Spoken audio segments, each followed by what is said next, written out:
The grease on a Soviet tanker's potted cap in the summer of 1941 smelled of sunflower oil and low-grade diesel, a scent that would soon be drowned out by the metallic tang of blood and the scorched ozone of high explosives. To the German observers peering through the optics of their Panzer IIIs, the Red Army looked like a prehistoric beast in its death throes. They saw columns of men in rough wool tunics being marched into the horizon by the hundreds of thousands, their rifles, when they had them, clunky and outdated. They saw the charred skeletons of BT-7 tanks littering the roadside like discarded toys. The Oberkommando der Wehrmacht wrote home about a colossus with feet of clay, convinced that the giant had been decapitated by the Great Purge and disemboweled by the Blitzkrieg.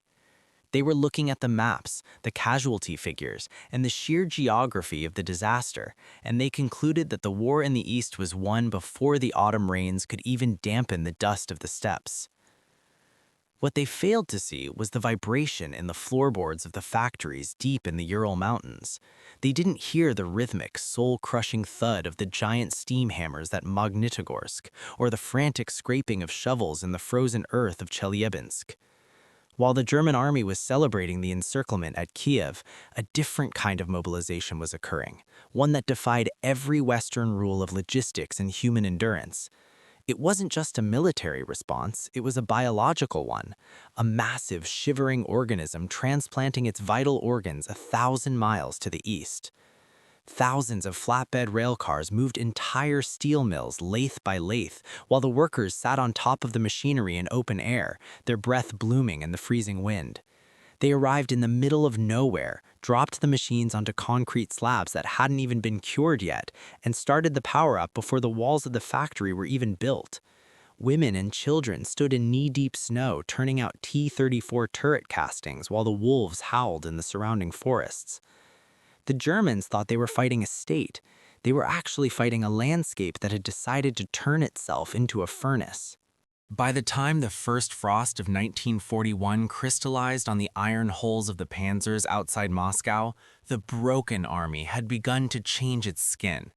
The survivors of the border battles weren't the same men who had been surprised in June. They were harder, quieter, and possessed by a nihilistic sort of patience. They had learned the hard way that a bolt-action Mosin Nagant was a clumsy tool in a street fight, but a PPSH-41 submachine gun with its drum magazine and spitting fire was a symphony of survival. The logistics of the Red Army began to shed its bloat. They stopped trying to mimic the complex, delicate supply chains of the West. If a truck broke down, they stripped it for parts and left the husk to be buried by the snow. If a tank's engine seized, they didn't wait for a specialized recovery vehicle, they hitched it to a team of Siberian ponies, or simply fought from it as a static pillbox until the ammunition ran dry. The German generals, men like Guderian and von Bock, were obsessed with the Schwerpunkt, the point of maximum effort. They looked for the elegant maneuver, the pincer movement that would neatly snip the enemy's throat. But the Soviet response was a blunt force trauma that refused to acknowledge the elegance of the map. At Stalingrad, the war stopped being about generals and started being about the grit in a sniper's eye.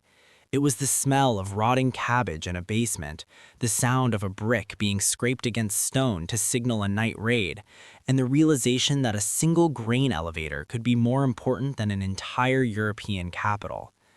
The Red Army didn't just hold, it fermented. Beneath the rubble of the tractor factory, the mechanics were still working, their hands numb, welding patches onto T-34s that would drive straight from the assembly line into the firing line, sometimes without even a coat of paint. The turning point wasn't a single battle, but a shift in the very chemistry of the conflict. In 1942, the Germans were still using horses for 80% of their transport, their supply lines stretching like thin, frayed wires across a continent of mud. Meanwhile, the Soviet broken army was becoming the most mechanized force on the planet. The Lend-Lease Studebaker trucks arrived by the thousands, rugged American steel that allowed the Red Army to do something the Germans never expected, move faster than the Blitzkrieg itself. They stopped caring about the casualties. Not because life was cheap, though the state treated it as such, but because the collective will had reached a point of absolute frozen resolve. A Russian private knew that if he fell, 3 more would step over his body, and the factory in the Urals would produce 5 more tanks to replace the one that had just brewed up. It was an industrial math that the German economy, for all its sophistication, could not solve. By 1943, at the Kursk salient, the predator had become the prey. The Germans brought their new toys, the Panther and the Tiger, machines of exquisite engineering and terrifying firepower. They were beautiful, complex, and utterly ill-suited for the reality of the East. A Tiger tank was a masterpiece that required a team of specialists to maintain. A T-34 was a hammer that could be fixed by a farm boy with a sledgehammer and a prayer. The Soviet commanders had stopped being the panicked, micromanaged shadows of the 1941 purges. Men like Zhukov and Rokossovsky had learned the art of deep battle, a terrifying doctrine of rolling, relentless offensives that didn't just punch a hole in the line, but shattered the entire rear echelon of the enemy. They would strike in the north, wait for the Germans to shift their meager reserves, and then unleash a hurricane of steel in the south. The sound of a Soviet offensive in 1944 was not the surgical strike of a stupid dive bomber, it was the Stalin's organ, the Katyusha rocket launchers. It was a sound that tore at the nervous system, a shrieking, unearthly howl followed by a saturation of high explosives that turned the ground into a liquid slurry of earth and metal. When the smoke cleared, the broken army would emerge from the tree line, not in the disorganized mobs of 1941, but in disciplined waves of infantry riding on the backs of tanks, their faces blackened by soot and their hearts hardened by 3 years of witnessing the unthinkable in their home villages. They were no longer just soldiers, they were the physical manifestation of a vengeance that had been simmering in the dark for 1,000 days. The logistics of the march to Berlin were a miracle of improvisation and brutality. The Red Army lived off the land in a way that would have horrified a British quartermaster. They drove herds of cattle behind the front lines for fresh meat. They used captured German fuel to keep their American trucks moving. They built bridges out of the rubble of the cities they liberated, often using the bodies of the fallen as foundation when the mud was too deep. There was a frantic, kinetic energy to the advance. They weren't just winning a war, they were erasing the memory of the humiliation of 1941. Every kilometer gained was a ritual of reclamation. In the final months, the German soldiers, now old men and frightened boys, sat in their bunkers and listened to the horizon. It was a constant low-frequency throb, the sound of millions of shells being stacked, of thousands of engines idling, of a giant taking its final breath before the strike. They had been told for years that the Slavs were subhuman, that their technology was crude, that their spirit was fragile.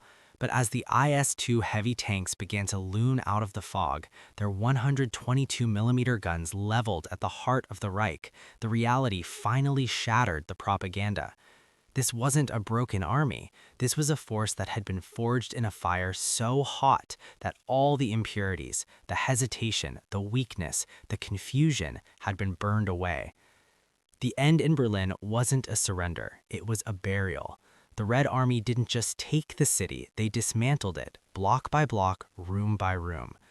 The smell of the final days was the scent of damp wool, cheap tobacco, and the thick, cloying stench of the dead in the subways. When the red flag was finally raised over the Reichstag, it wasn't done with a flourish of trumpets.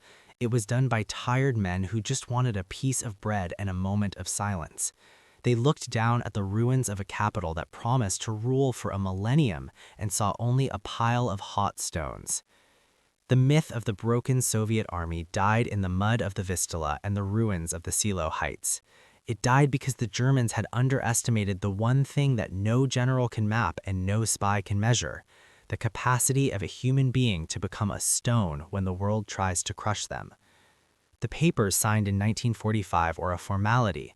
The war had really ended the moment that first worker in the Urals tightened a bolt on a tank while the temperature was 40 below zero and whispered to the cold that they would never stop.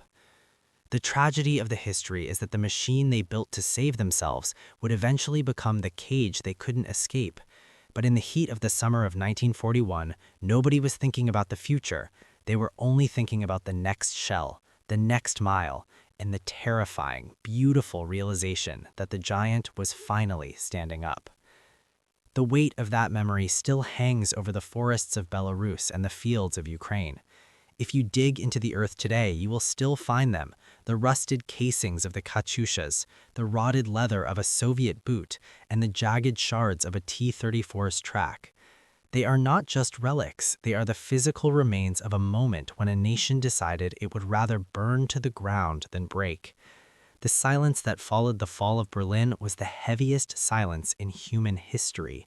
A quiet so deep it felt like the earth itself was trying to catch its breath after being trampled by the boots of millions who had been told they were already dead, yet somehow kept marching until there was nowhere left to go.